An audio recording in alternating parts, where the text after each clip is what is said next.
Unboxing the Zepto Holi gift box. আরে Doritos Doritos sizzling hot. Next আসছে আমাদের মাঝখানে কি ফেস ওয়াশ। আরে লোটাস বোটানিক্যালস। তারপর হচ্ছে হান্স প্লাস্টের আমাদের 3টে, বাবা 2টো ব্যান্ডেড দিয়েছে। ওরে শাবাশ। আরে স্মুথ কি তেল, চুলের তেল। নেক্সট হোলির মধ্যে হোলিটা কোথায়? দাঁতবির। এটা কি? এটা কত জান্ডু। কোলগেট।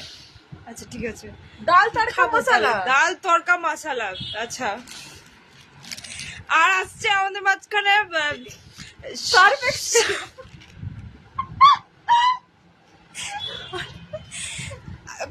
অপদার্থ জিনিস দিয়েছে। এই তো একটা কাজের কাজ দিয়েছে, লেন্স ওয়াইপ। এই তো শাহি গরম মশলা। আরে গরম মশলা দিচ্ছে। হ্যাঁ, তারপরে আবার ইনো দিয়েছে। এই তো অরিও কেক বানানো যাবে। এই ছিল আমাদের জেপটো হোলি বক্স রিভিউ। দারুণ, খুব ভালো লেগেছে। আপনারা আমাদের সঙ্গে থাকবেন, টাটা। সবসময় এরকম দিয়ে যাবেন।